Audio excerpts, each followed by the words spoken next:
आइए आज सुनिए मालती जोशी जी की लिखी कहानी मेहमान।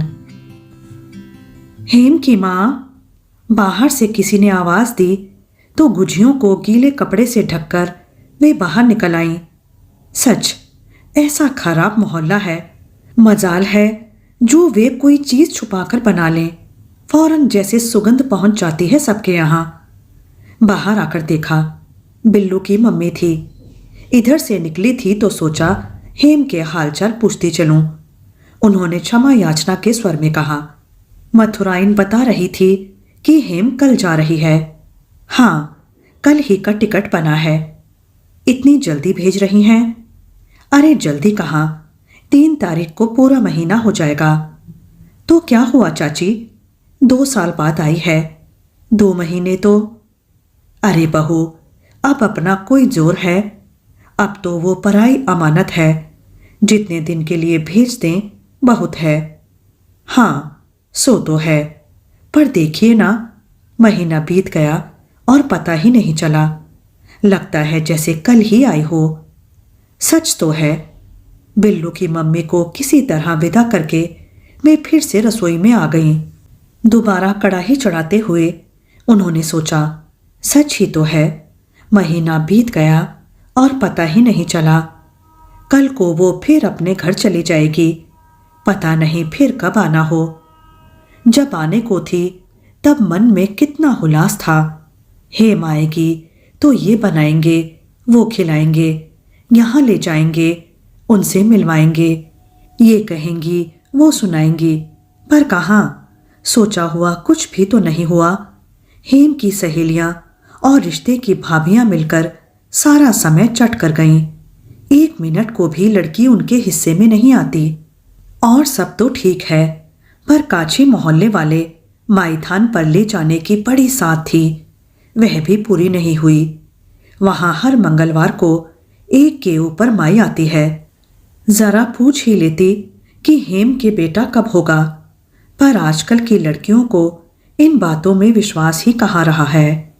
हेम तो हाथ जोड़कर कहती है, बस अम्मा, बहुत हो गया, 2 के आगे सोचना भी अब पाप है। और फिर अब तो लड़के और लड़की में कोई फर्क ही नहीं रहा। बस बात वहीं दब जाती। यही क्यों, और भी तो कितनी बातें मन के मन में रह गई हैं। कहें तो कब, कैसे कहें। हेम की शादी के बाद से वे एक तरह से अकेली पड़ गई हैं। मन की बात कह सकें ऐसा घर में कोई भी नहीं है। बहू से तो हर बात कही नहीं जाती ना। बहू का व्यवहार भी तो 7 दिन एक सा नहीं रहता।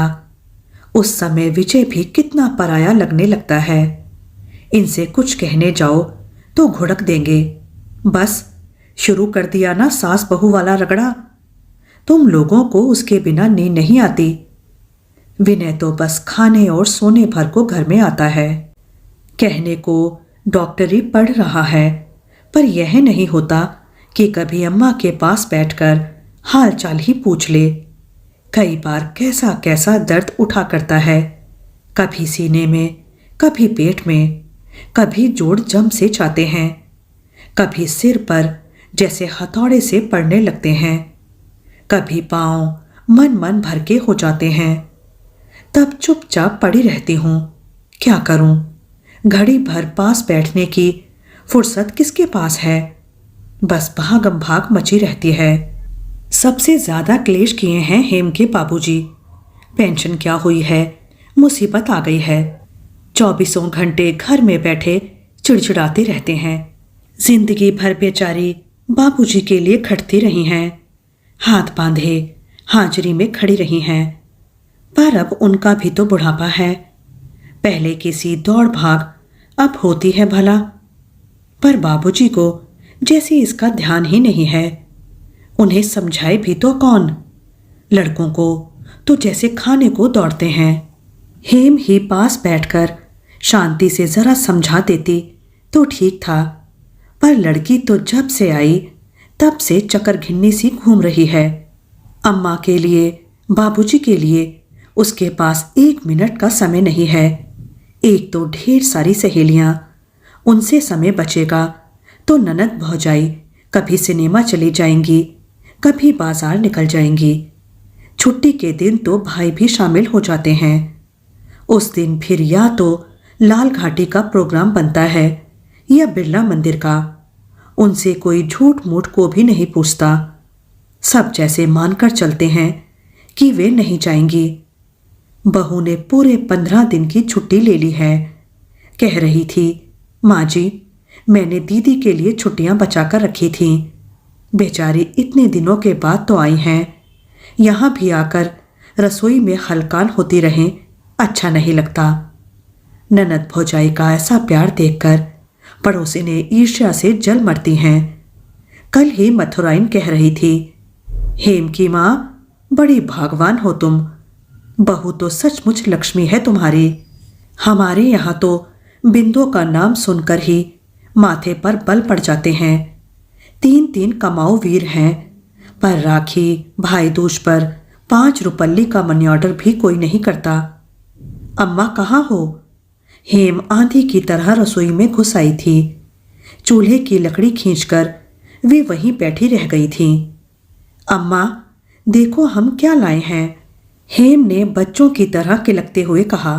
उन्होंने प्लास्टिक का झीना आवरण खोलकर देखा। साड़ी थी। गहरी हरी चिकनी जमीन पर सफेद और लाल गुलाब खिले हुए थे। क्या कपड़ा है रे ये? चाइना सिल्क है अम्मा। जानती हो कितने की है? कीमत सुनोगी तो गश खा जाओगी। कितने की है? उन्होंने कांपते स्वर में पूछा।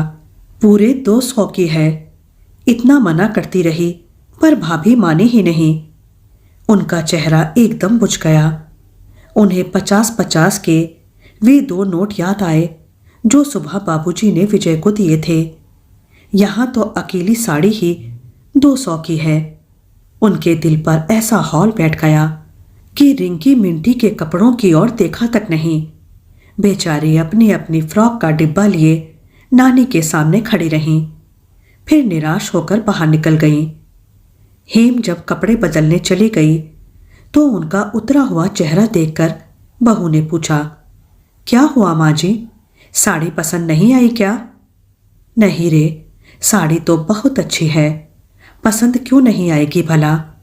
पर इतनी महंगी लाने की क्या जरूरत थी?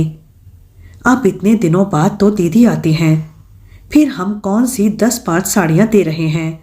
एक ही है तो वह तो ढंग की हो, ससुराल में दिखाते हुए अच्छा तो लगे। और बच्चों के कपड़े सब हो गया माँ जी, आप चिंता ना करें। बहू की उतनी सी बात के लिए उन्होंने उसके सारे अपराधों को मन ही मन क्षमा कर दिया। अम्मा, बाबूजी कहाँ हैं? हेम पूछ रही थी। तेरे लिए रजाई भरवाने गए हैं। आपको अम्मा, मैंने तो मजाक किया था। हमारे यहाँ रजाई के लायक ठंड पड़ती कहाँ है? मैंने तो मना किया था, पर इस घर में मेरी कोई सुनता भी है? तेरे बाबूजी तो आजकल इतने जिद्दी हो चले हैं कि बस। अम्मा, हेम का स्वर एकदम सख्त हो आया। अम्मा, इस बार बाबूजी बहुत थके से लगे, बहुत दुबला गए हैं। बुढ़ापे का शरीर है बेटा। सच अम्मा, चलने फिरने की ताकत है तब तक तुम लोग कहीं घूम फिर लो। बाबूजी भी अब फ्री हैं और तुम्हें भी घर गृहस्थी की चिंता नहीं है। विनय की पढ़ाई तो हो ले, उसकी पढ़ाई से तुम्हें क्या लेना है? वो कोई बच्चा है अब। रहा रोटी पानी का सवाल तो उसके लिए भाभी हैं तो देवर भाभी में खूब पड़ती भी है। तुम लोग निश्चिंत होकर जा सकते हो। अब हेम को कोई क्या बताए कि घर में कैसे कैसे नाटक होते रहते हैं। जरा सी बात का बतंगड़ हो जाता है और फिर 2-2 दिन तक विनय घर का रुख नहीं करता। पढ़ाई के बहाने हॉस्टल में किसी दोस्त के यहाँ पड़ा रहता है। और घूमने जाना क्या इतना सहज है? उसके लिए गठरी भर रुपए चाहिए, कहाँ से आएंगे? हेम की शादी का कर्ज ही अभी नहीं उतरा। विजय की शादी भी बिल्कुल मुफ्त में तो हुई नहीं। फिर विनय की पढ़ाई है, 2 बूढ़े प्राणियों की दवाइयाँ हैं, 30 त्योहार हैं। कई बार तो बहू सुनाकर कहती भी है, सबका करते कराते तो हम बुढ़ा ही जाएंगे। वे सुनती हैं और खून का घूंट पीकर रह जाती हैं। बहू पर गुस्सा भी आता है और प्यार भी। क्या करें बेचारी, उसकी तो सारी नई नवेली उमंगें कोरी ही रह गई हैं।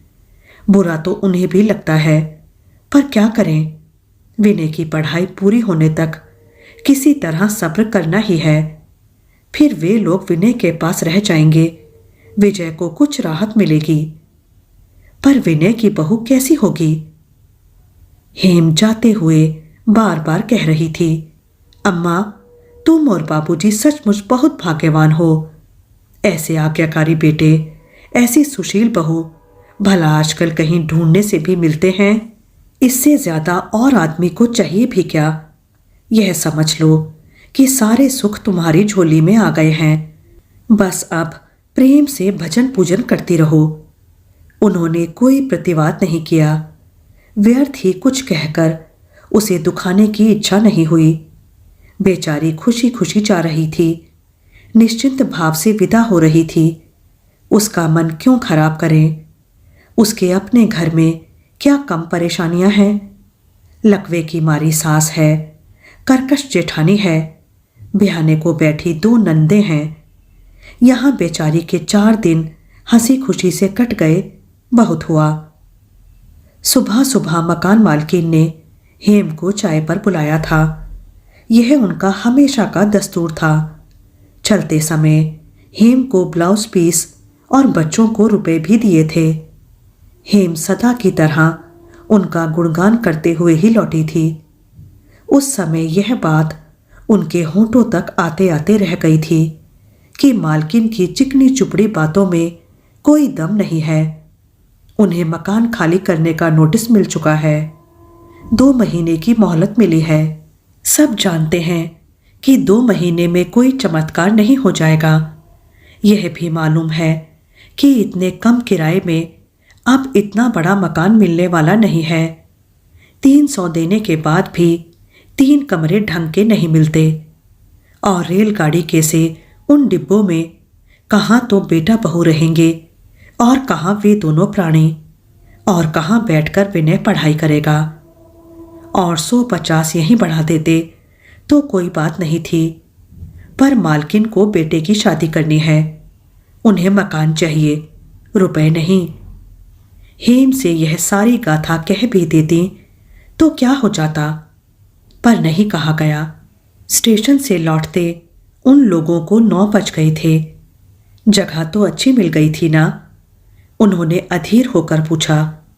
जगह तो मिलनी ही थी माँ जी, रिजर्वेशन होता किस लिए है? साथ वाली सवारियां ढंग की तो थी ना? अम्मा, विनय साथ में है, सब देख लेगा, तुम चिंता मत करो, विजय ने आश्वस्त किया। तेरे बाबूजी कहाँ रह गए? मंदिर निकल गए हैं, खाने के लिए मना किया है।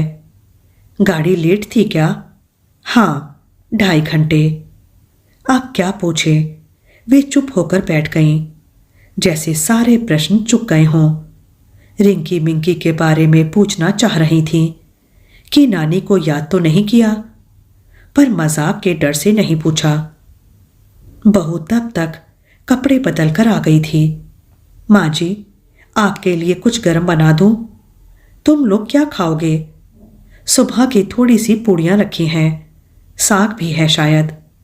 तो चल, वही थोड़ा सा खा लेते हैं। भूख तो मुझे भी नहीं है, पर बिना खाए मरी नींद भी तो नहीं आती। फिर तीनों वही रसोई में ही बैठ गए। सुबह की ठंडी पूड़ियां, ठंडी सब्जी और थोड़ा सा अचार, बस। पूरे घर में एक सन्नाटा सा खिंचाया था।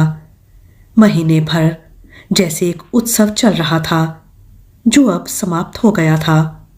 एक त्योहार था जो बीत गया था।